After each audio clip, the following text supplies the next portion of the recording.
Good Morning Business, French Tech. Et encore une application de l'intelligence artificielle avec notre invité ce matin. Bonjour Yvan Wozniuk. Bonjour. Merci beaucoup d'être sur notre plateau. Vous êtes le PDG cofondateur de Diagnoli, une entreprise qui vient mettre de l'IA dans l'échographie. Racontez-nous ça. Bon, merci beaucoup pour votre invitation. En effet, Diagnoli, c'est une jeune start-up, Deep Tech. On est basé à Lyon.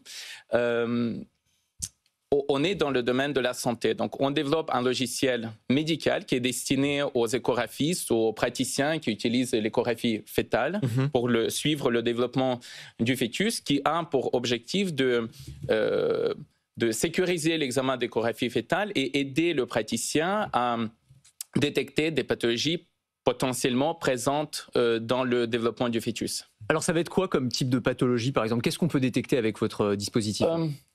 De façon générale, d'un point de vue technologique, on peut détecter beaucoup de choses.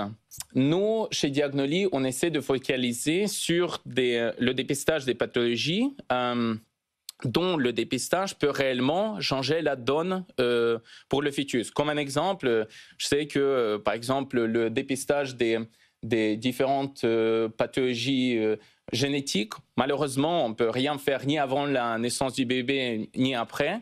Aujourd'hui, par contre, si on détecte, par exemple, une transposition des gros vaisseaux, on sait que le dépistage de cette pathologie peut réellement changer la donne pour l'enfant. Et donc, on se focalise sur ce type de pathologie.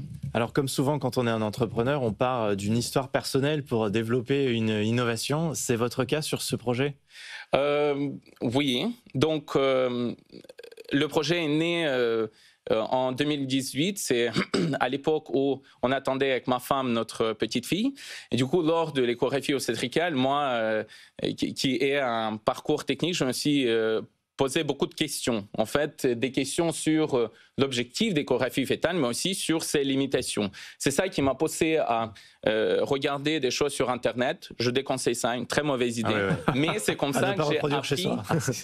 Et c'est comme ça que j'ai appris qu'il y avait des limitations dans l'échographie obstétricale. Donc, après la naissance de ma fille, lors de notre séjour à l'hôpital, j'ai rencontré mon futur associé, Dr Edwin Quarello, qui était chef de service où ma fille était née.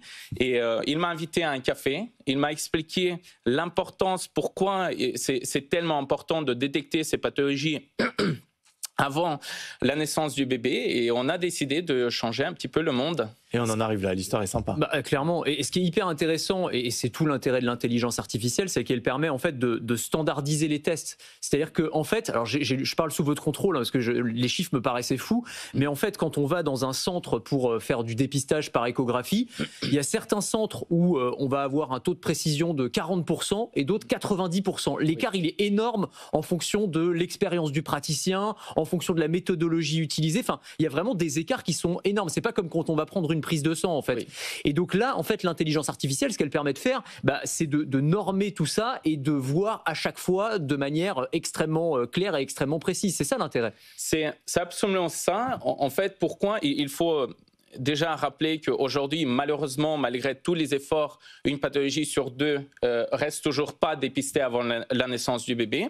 Et les scientifiques se posent pas mal de questions. Pourquoi, en fait, ça se passe comme ça? Et la raison, si je peux résumer en deux mots, c'est que l'échographie obstétricale, une